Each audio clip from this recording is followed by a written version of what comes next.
Salguero, and I'm the founder and executive director of this maritime nonprofit, Portside, New York. And I don't need that. Yeah, I need to see that. I'm trying to figure where I can stand and see that, not trip over this furniture. Okay. Can you maximize that on the screen? You just maximize the Zoom. I got it on the Zoom. No, I need to see it. It'll be on the screen. It'll be big on the screen there if it's on the Zoom. I need to see that. Can I see that? Yeah, just maximize the window. You can touch it. No, I can't. That I'm sorry. I need to see. I need to see the text to know what I'm talking about. In some cases, I can't see it on the laptop. There you go. There we go. That's what I'm looking for. That's good. That's cool. Okay, fine. All right. So I used to be a photojournalist, and I just want to say that you know, the history happens every day, like little H history, and then there are times when it gets really big, and that's big H, and I think we can all feel that sort of nationally and everything else right now. What I want to say is regarding New York City's waterfront, I feel like things are really happening. This BMT is both a culmination maybe and a trigger for all of that. And next slide, Alan. This is the slide way. Okay, got it. So actually, I decided to not go really granular here because I know this so granularly I could spend forever on it, and I feel like I think what's more important for a group like this, and by the way, I want to thank you for coming, because I feel like this shows a real commitment to making the future better, and we really need it everywhere, globally, nationally, locally, and definitely here at BMT.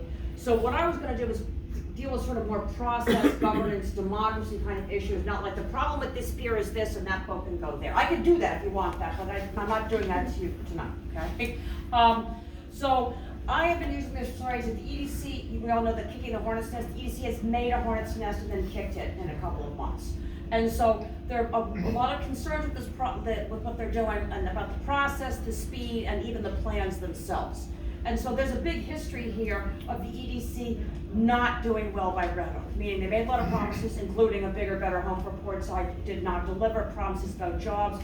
And the thing is, it's not like they tried on the jobs and some of the other things that didn't work out. Most of these things didn't even try, but nothing.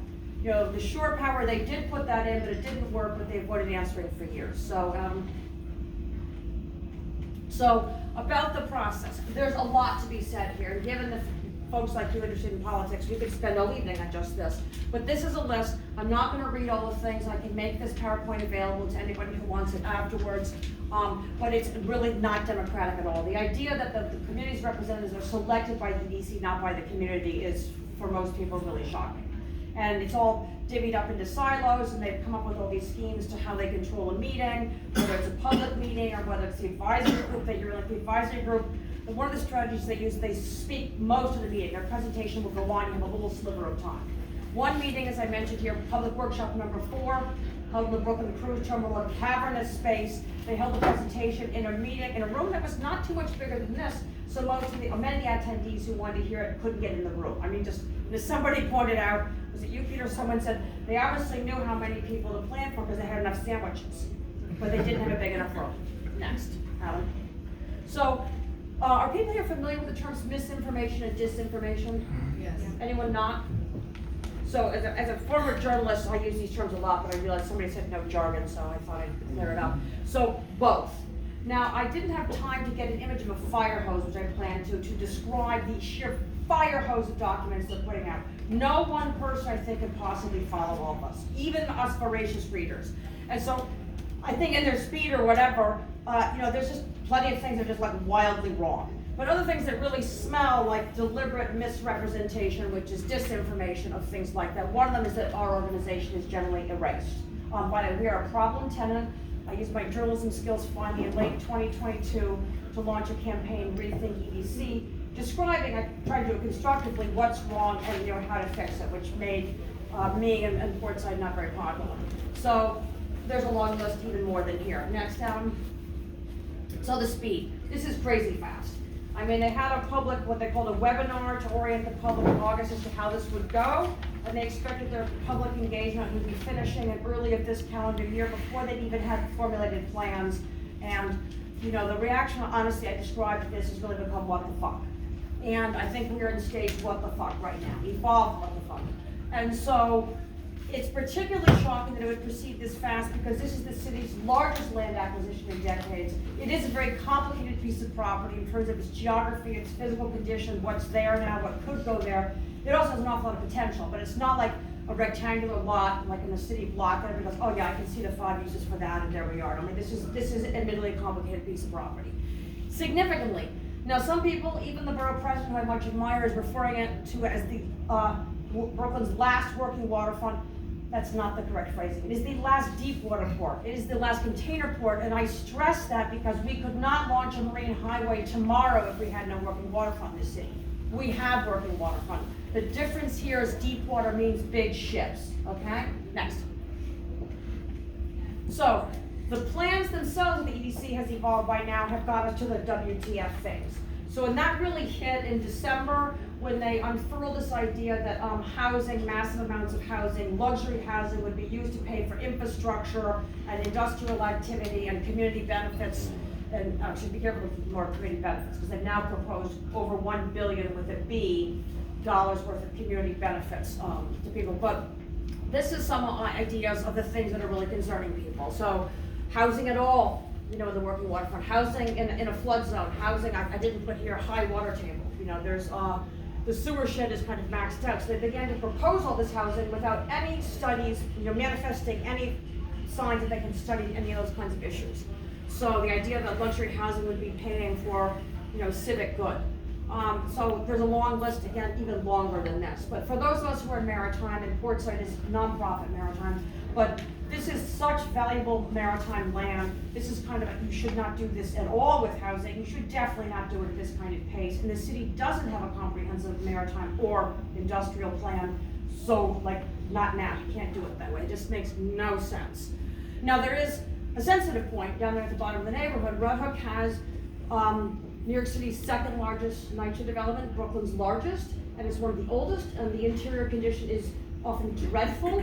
And so as a society, we have failed public housing residents, and so this is a dilemma. How do we fix this? And I predicted this play on the part of the EDC, because this is what's happened in the Gowanus rezoning. So the exact same number has been promised, $200 million. And so then this creates this tension within the neighborhood with NYCHA residents wanting a better situation, other people wanting, in the main, really, I haven't heard anybody say, no, we don't care about NYCHA, but then there are these other things that people care about, and how do we do this balance and in this economy? Next, Adam. So, solutions. Does everybody know what ULURP is? No. Okay, it is a beautiful acronym. We're supposed to use acronyms. Uniform Land Use Review Procedure. It's the city's procedure for how to do rezoning and planning within that. It's very codified, like this goes on for this period of time, then that period of time, and these people vote and you have a say. It's all very structured. GPP, probably less known, is the state way to handle a rezoning, a general project plan.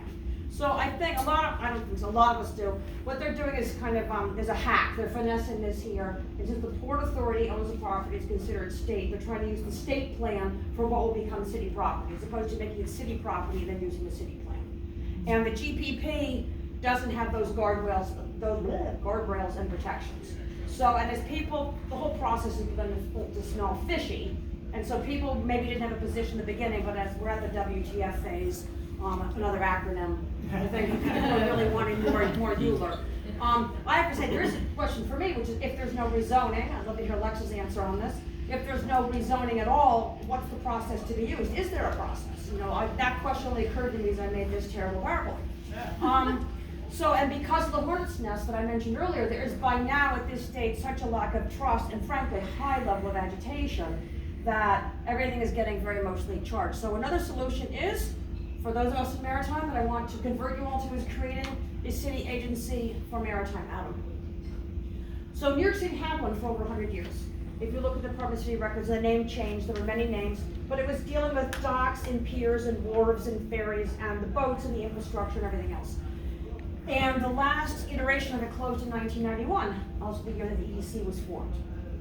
And basically the city, everything maritime in the city has suffered since. So if you don't spend any time with maritime people in maritime context, you may not realize how bad this is.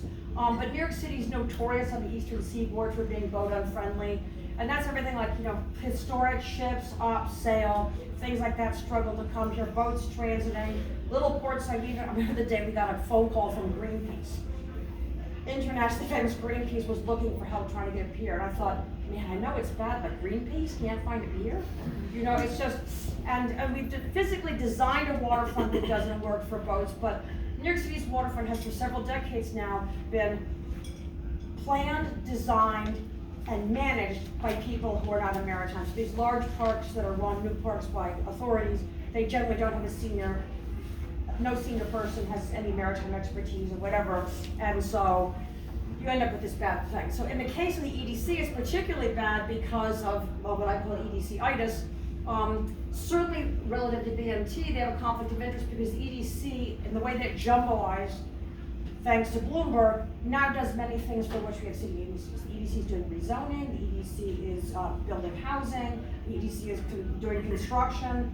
For that, we have a Department of Design and Construction. The EDC is renovating the Redwood Library. You know, they're all over the place, and so they are proposing housing in a maritime facility, which is the kind of thing, if there was a maritime agency, I don't think we would have happening or proposed in the same kind of way. And as John Liu said, it's become a slush fund of power for the mayor. And because it's not a city agency, the council doesn't vote on its budget. There's not a lot of oversight, and this is becoming better known. So this slide is just to establish, for those of you who don't know maritime, that we really do actually have a working waterfront here. The list on the right does include some visiting types, and it's all been straining to grow. So that if we had a real maritime agency, we would have more of it, which would mean we could move freight by water. That's called the Marine Highway or Blue Highway, reducing trucks. We could actually have more union jobs on the water. We could also have more cultural and educational ships, like on the right column, more recreational boating, more. Boat. Adam, next slide, pretty please. So these quickly is some of the characteristics of New York City bureaucracy, at least relative to the waterfront. I have to confess, I don't deal with the bureaucracy in lots of other agencies, so I can't say whether it's the same way in all the rest of them, but this characterizes anybody that deals with the waterfront. It's pretty shocking. And it's so different from boats because boats actually are built to move. The glory of boats is they can move. But in this city, no. Adam? So why don't we have a blue highway yet? The EDC's been talking about it at least since about 2018. And I think this is getting into the weeds a little bit more granular here. What the EDC, some of their own properties, they're not a maritime agency. They don't tend to have people with deep maritime expertise enough or at all, or staying for very long. They also tend to use, here's another acronym. Do people know what RFPs are and RFIs? So these are planners' terms. RFP is request for proposals, and RFI is request for expression of interest. So this is a process the EDC uses a lot, and they even said this, is they will put out an RFP saying, we're looking for proposals for what to do in the back room of Lorette. And you have to, the thing about those things is they're very complicated. Like you have to do it with one eye closed, on one leg. You can only do it on Tuesday evenings for 3 hours, and you need to give us this amount of money. It's like very tightly constrained. And then people are supposed to respond to that, and then it gives them ideas. Well, what can happen is then what it says here, is you can have slow negotiations afterwards, and maybe there's no deal, and you've wasted all this time. Or they give the contract to somebody else, and so you've wasted your time. And also worse, your ideas are plundered. So this, I know from talking to people in maritime businesses in the harbor and some urban planning consultancy kind of firms, has made many companies reluctant to participate. Because I want to compare this to, next slide, Adam. I only realized talking to someone this weekend that 9/11 actually demonstrates how easy it would be to create a blue highway here.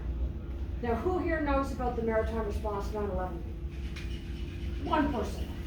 Way to go, Peter, got our work cut out for us. So, this is one of the stories that I covered. In those days, I had a powerboat. So this bottom photo I took in the powerboat heading toward Manhattan.